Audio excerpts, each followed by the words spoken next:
DJ Patel, હવે જે આપણે લગ્નમાં ડીજે લાવવાની વાત આવી, પણ બને ત્યાં સુધી લગ્ન પ્રસંગ હોય તો લગ્નના જ ગીતો વાગવા જોઈએ. વિભત્સ ગીતો એમાં ઘણું નુકસાન અને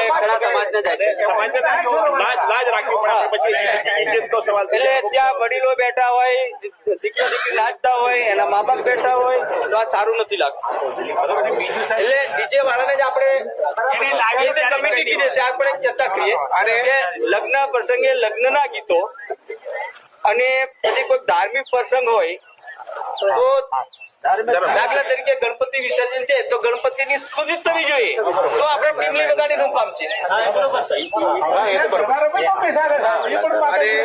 કોનું પરિણામ સાહેબ એવું આવ્યું છે, આજે ખરાબ ગીતો ગાય છે ને એનું પરિણામ બાળકોમાં ખાસ વધારે, અને એને કારણે અમે મેં તો અનુભવ્યું છે કે બાળકોને પેલી અંતકડી રમાય આ ગીતો ગાય અને કવિતા નથી આવડતા કે કોઈ ભજન કે સંસ્કારો બાળકોને પડે છે, એટલે એવા ગીતો આપણે બંધ થાય તો વધારે બંધ કરવું પડે. એને આપણે કદાચ એક શ્લોક બોલતો શ્લોક નહીં બોલે, કોઈ પણ શ્લોક નહીં બોલે, બરાબર, એક ભજન બોલ ભજન નહીં બોલે, પણ આ ગીત બોલશે.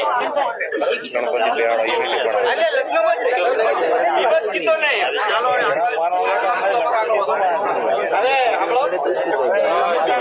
બીજું એક વાત એ છે